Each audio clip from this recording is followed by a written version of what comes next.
Hey everybody, it's me, Bryson Booker, with another GameCube review. And once again, we're winding down on the reviews and silly videos of the summer season. It's been great, but it's time to go into the next season, which will be in the fall. And once again, a new video or review will be posted every Friday for you. So you can come back when you get done with your history test and math quizzes and all that other stuff of school and just relax with a nice video from BBTV and reviews like this. It's the Spongebob Squarepants movie, and as you can see, it was a player's choice, released on the GameCube and other systems like the Xbox and PlayStation 2. It's the Spongebob Squarepants movie game. The movie, we all know that SpongeBob SquarePants had a movie. It was released in 2004. It was, when I was a kid, it was one of the most popular movies in my school. They were like, they were going crazy over this SpongeBob movie, and it actually did pretty well. It was well received, and I think after a little bit after it, they made this game, and there's rumored to be a new SpongeBob SquarePants movie. But with SpongeBob turning out the way he is today, I don't really think it'll be the same. But anyway, let's just look at the good stuff first.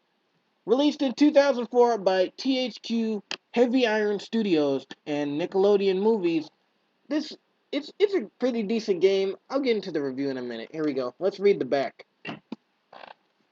And looks like they used the same phrase that they used to describe the movie. Bigger, better, and more absorbent. Join SpongeBob and Patrick on their most perilous journey ever to a mysterious place no sea creature has ever returned from.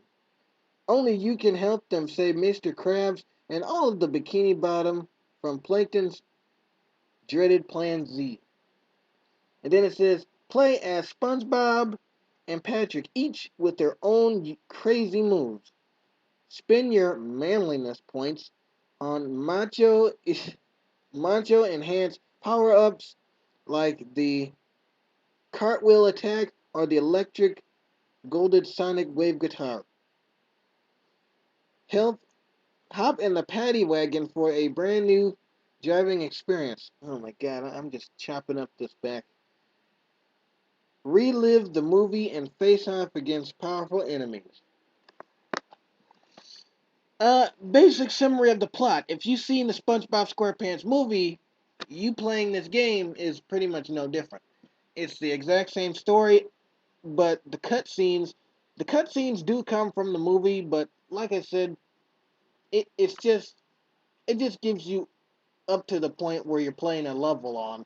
So, for example, they give the levels funny titles like "No Cheese" is the first level. So, the cutscene that played at the beginning of the movie when SpongeBob was dreaming, that's the scene that plays before that level. And then 1,000 Miles to Shell City, they kind of make up their own little cutscene there with the two guys laughing at him, like "You're not gonna make it," and then we eventually beat him up.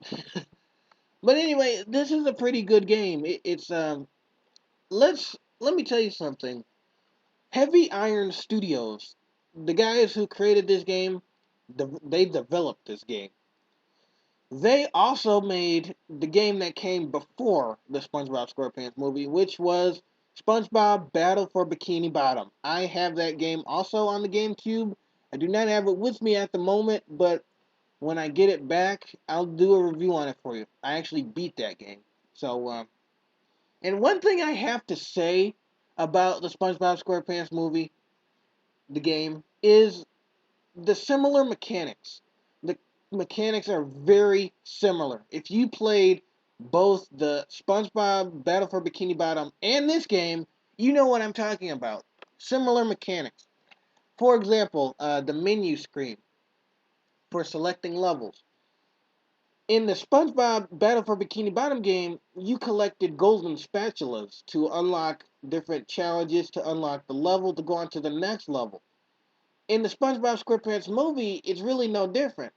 You unlock challenges, complete those challenges, and get Goofy Goober tokens. It's really no different. I mean, spatulas, tokens, it's pretty much the same deal. And you get a number of those to unlock more challenges and eventually go on to the next level.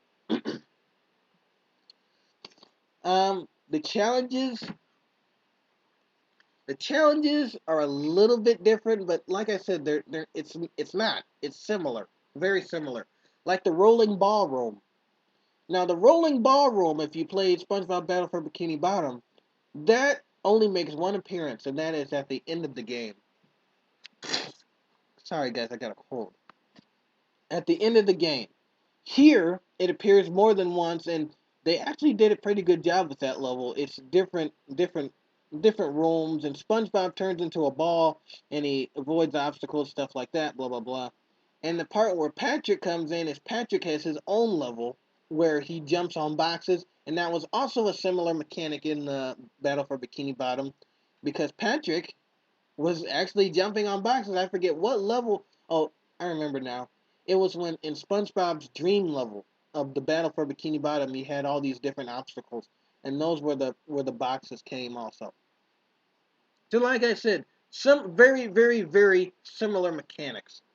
But the level design is pretty good. I mean, for a GameCube game, you're not going to be expecting spectacular graphics. But for the time, it was pretty good. Another similar mechanic that I found in this game was the moves. The somewhat macho moves. It's like SpongeBob, it's like they took SpongeBob's same moves from the Battle for Bikini Bottom game and just transferred them over to this game. It's the exact same moves. Like the SpongeBob has a bowling ball in this game, and I forget what it's called, but anyway, he swings the bowling ball and it activates an item or a button or things like that. That is the same mechanic used in Battle for Bikini Bottom, where SpongeBob, he pretty much uses it for the same way. He winds up his bowling ball and hits a button.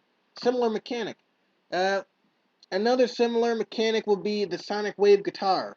This one really stands out if you know the two games similarities. It's pretty much the Bubble Blast in the SpongeBob Battle for Bikini Bottom game. They just changed it to make it a guitar. Really? So as far as creativity, I this game lacks it. Except if we're talking about level design. But as far as like new impressive moves, yes, you can upgrade them and they do give you a bit of a boost, but in Battle for Bikini Bottom, well, they kind of added that perk there. They only made a little small perks in this game than they did in the Battle for Bikini Bottom game, because in this game, you can actually upgrade your power-ups. In Battle for Bikini Bottom, you kept the same power-ups. And one more similar mechanic I'm going to talk about, and this is it, I promise, is some levels. Like, for example, there's this level where SpongeBob and Patrick are riding in a bathtub, which is right here. They're riding in a bathtub, and they have to smash down all of Plankton's towers. The same similar mechanic is used in the Battle for Bikini Bottom, uh, where you have to play as three characters in each of the zones. They just minused one character, SpongeBob and Patrick, but in Battle for Bikini Bottom they had Sandy, and you can play as Sandy, but of course Sandy's not really in the movie. Well, she is, but she only makes one appearance. So it's just SpongeBob and Patrick, and it's the exact same mechanic, but instead of floating in a bathtub, in this game on Battle for Bikini Bottom, you floated on a shell. So the only thing I'm really not too happy about on this game is their lack of creativity with levels.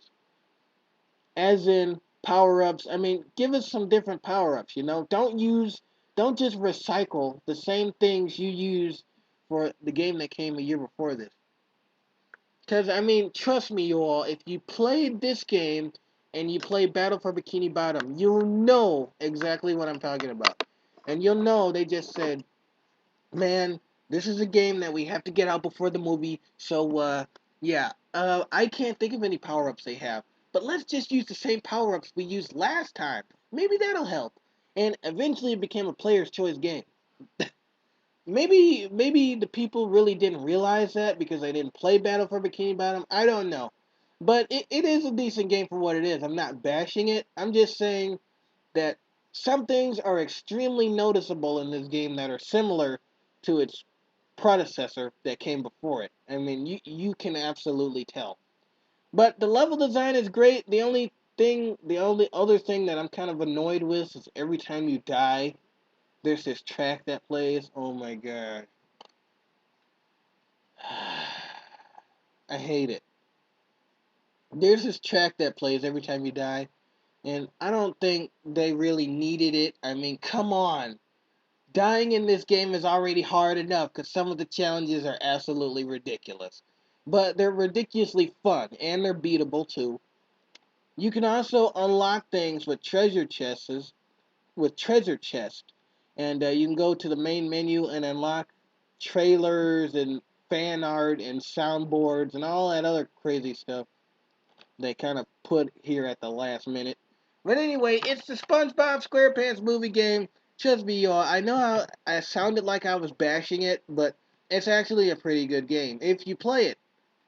I mean, if you're a fan of SpongeBob, there's no reason you shouldn't have this game in your collection. Me, I'm not really a fan of SpongeBob anymore. Of course, this is from my childhood because it's a GameCube game. But anyway, it's a great game. Go get it. But once again, keep in mind those similarities.